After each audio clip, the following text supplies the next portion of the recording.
नमस्कार दोस्तों, स्वागत है आपके अपने चैनल अमेजिंग लेसन में। दोस्तों आज हम पढ़ेंगे यूपी बोर्ड क्लास 6 महान व्यक्ति का चैप्टर नंबर 4, जिसका नाम है सत्यवादी हरिचंद। दोस्तों इससे पहले वाली वीडियो में मैंने इस पाठ का कुछ भाग पढ़ा दिया है।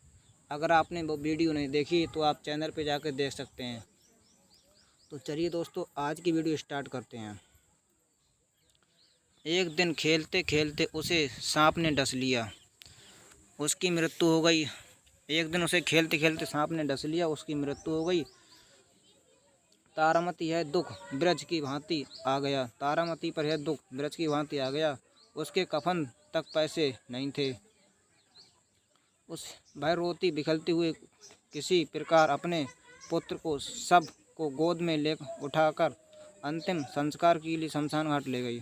दोस्तों इसका कहने का मतलब यह है कि तारामती के पुत्र को एक दिन सांप ने डस लिया, जिसका नाम रोहतास था। तारामती के पुत्र जिसका नाम रोहतास था, उसको एक दिन सांप ने डस लिया और उसके पास कफन तक के पैसे नहीं थे और वे रोती बिखरते हुए उसे शमशान घाट तक ले गई। दोस्तों चलते हैं नेक्स्ट पैराग्राफ पे।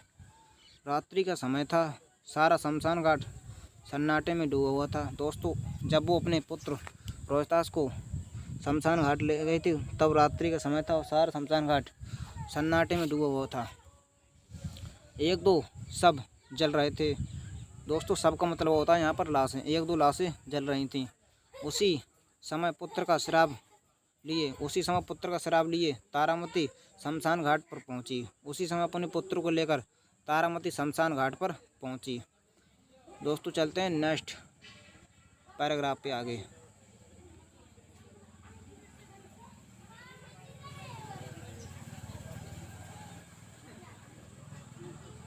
दोस्तों मैं आ चुका हूँ नेक्स्ट पैराग्राफ पे। तारामती अपने पुत्र को लेकर उसी समय शमशान घाट पर पहुंची। रात्रि का समय था, एक दो सांप जल रही थी। उस समय तारामती अपने पुत्र को लेकर शमशान घाट पहुंची। हरिचंद ने तारामती से शमशान घाट का कर मांगा। दोस्तों जो राजा हरिचंद थे उन्होंने तारामती शमशान घाट का कर मांगा, क्योंकि जो राजा हरिचंद थे वो शमशान घाट पर नौकरी कर रहे थे। उन्होंने तारामती से कर मांगा। उनके अनुनियम विनिमय करने का पर तथा उनकी बातों से पत्नी का अपने पुत्र के पहचान गई। दोस्तों उनसे बातचीत होने के बाद वे अपनी पत्नी और पुत्र को पहचान गए जो राजा हरिचंद थे। किंतु उन्होंने नियम को ढील नहीं दी। उन्होंने अपने मालिक की आज्ञा के विरुद्ध कुछ भी नहीं किया। दोस्तों इसको कहने का मतलब यह है कि जो राजा हरिचंद थे वो पहचान गए कि ये मेरी ही पत्नी और मेरा ही पुत्र है, किंतु वो वहाँ पर एक राजा की यहाँ पर नौकरी कर रहे थे शमशान घाट पर, इसलिए उन्होंने नियम को ढील नहीं दिया और उनसे कर मांगने को कह दिया। उन्होंने तारामती से कहा, जो राजा हरिचंद थे उन्होंने तारामती से कहा, कर ही तुम्हें नहीं देना है होगा। दोस्त चलते हैं नेक्स्ट टॉपिक पर आगे। दोस्तों मैं आ चुका हूँ आगे। नहीं होगा मालिक की आज्ञा से विरुद्ध, किंतु नियम को ढील नहीं सकते। मालिक की आज्ञा से विरुद्ध उन्होंने तारामती से कहा, कर नहीं दोगा होगा, उससे कोई मुक्त नहीं हो सकता। कर तो देना ही होगा, उससे कोई मुक्त नहीं हो सकता है।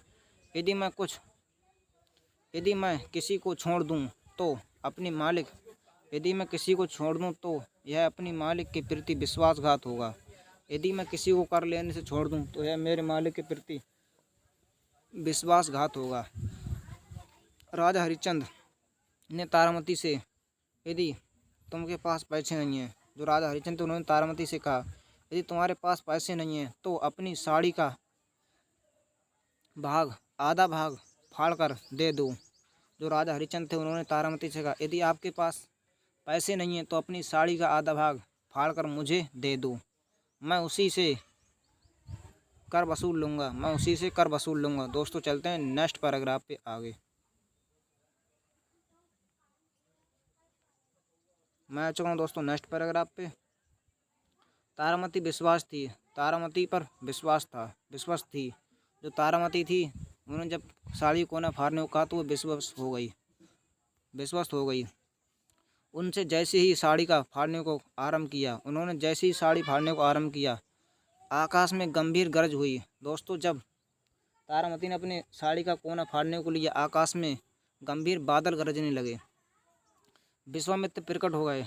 दोस्तों ये इंपॉर्टेंट है ना, ये हाईलाइट कर दे रहा हूँ। विश्वामित्र प्रकट हो गए, उन्होंने रोहिताज को जीवित कर लिया। उन्होंने तारामती के पुत्र जो सांप ने काट लिया तो रोहिताज वो मर गए, तो उनको विश्वामित्र प्रकट होने के बाद उन्होंने रोहिताज को जीवित कर लिया। विश्वामित्र ने हरिश्चंद्र को आशीर्वाद देते हुए कहा, दोस्तों विश्वामित्र तो उन्होंने राजा हरिश्चंद्र को आशीर्वाद देते हुए कहा, तुम्हारी परीक्षा हुई थी किंतु तुम सीमा तक सत्य और धर्म का पालन कर सकते हो। जो राजा विश्वामित्र उन्होंने कहा कि तुम्हारी यहाँ पर परीक्षा हुई थी और तुम धर्म का पालन कर सकते हो, सत्य और धर्म का पालन कर सकते हो। यह कहते हुए विश्वामित्र ने उनका पूरा राज्य जैसे का तैसे लौटा दिया। दोस्तों विश्वामित्र थे, उन्होंने यह बात कहते हुए उनका पूरा राज्य जैसे कि तैसे लौटा दिया। दोस्तों चलते हैं नेक्स्ट पैराग्राफ पे। महाराज हरिश्चंद्र ने स्वयं को बेचकर भी सत्य का पालन किया। दोस्तों जो महाराज हरिश्चंद्र थे, उन्होंने खुद को बेचकर भी सत्य का पालन किया। यह सत्य एवं धर्म का पालन का एक बेमिसाल उदाहरण है। दोस्तों ये सत्य और धर्म के पालन करने का एक बेमिसाल उदाहरण है। आज भी महाराज हरिश्चंद्र का नाम श्रद्धा और आदर के साथ लिया जाता है। दोस्तों आज भी महाराज हरिश्चंद्र का नाम श्रद्धा और आदर के साथ लिया जाता है। तो दोस्तों यहाँ पर होता है आपका ये चैप्टर कंप्लीट। अगर आपको वीडियो पसंद आए तो लाइक कीजिए, साथ साथ हमारे चैनल अमेजिंग लेसन को सब्सक्राइब करना नहीं भूलिए। मिलेंगे नेक्स्ट वीडियो में। Thanks for watching video.